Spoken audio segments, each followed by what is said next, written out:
মানুষের বেচা কিনা হতো পৃথিবীতে মানুষের বিবেক, কিন্তু দুঃখজনক হলে সত্য বর্তমানে আমাদের যুবক যুবতীরা 50 টাকার মদ পান করে, 100 টাকার মদ পান করে এই অমূল্য সম্পদ এটাকে ধ্বংস করে ফেলতেছে। মাদক পান করা হালাল না হারাম? হারাম, কিয়ামত পর্যন্তের জন্য হারাম। এখন আমাদের স্কুল কলেজ ইউনিভার্সিটির যুবক যুবতী ভাই বোনেরা যারা আছে তারা বলে, হুজুর আমরা তো এই বাংলাদেশের পচা মদ পান করি না, আমরা তো একেবারে বিদেশি মদ পান করি।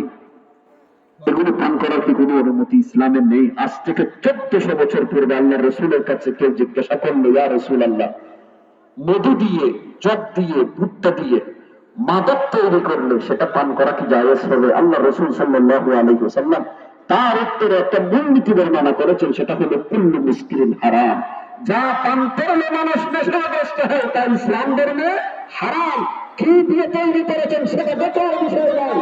মধু দিয়ে তৈরি করেছেন, জব দিয়ে তৈরি করেছেন, ভুট্টা দিয়ে তৈরি করেছেন, কথা আপনি তৈরি করেছেন, কথা আপনি তৈরি করেছেন, কথা আপনি তৈরি করেছেন, কি দিয়ে তৈরি করেছেন সেটা দেখার বিষয় নয়।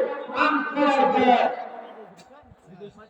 আপনার মাথার পাপ ঠিক আছে কিনা সেটা দেখার বিষয়।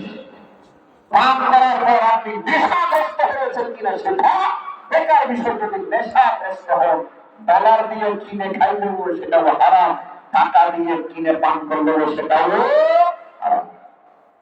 অনেক যুবক ভাইরা আছে তারা আমাদেরকে বলে, হুজুর এমনি পান করার অভ্যাস নেই, কিন্তু কলেজ ইউনিভার্সিটিতে যখন যায় বন্ধুরা বলে, যখন তাদের সাথে আড্ডাতে বসি তখন তারা বলে, বন্ধু এক বুক খাইতে পারে, বন্ধু এক বুক খাইতে পারে। হুজুর এক বুক পান করার অনুমতিটা একটু যদি দেন। হাদিসে আছে আল্লাহ রাসূল বলে, ক্বালা রাসূলুল্লাহ সাল্লাল্লাহু আলাইহি ওয়াসাল্লাম, মা আসকারা কাসীরুহু ফাকালিলুহু হারাম, আও কামা ক্বালা নবী আলাইহিস সালাতু ওয়াস সালাম। আল্লাহ রাসূল বলেন, যে দ্রব্য অধিক পরিমাণে পান করলে মানুষ নেশাগ্রস্ত হয়, তার কম পরিমাণে পান করা ইসলাম ধর্মে হারাম। মাদক এক বোতল পান করলে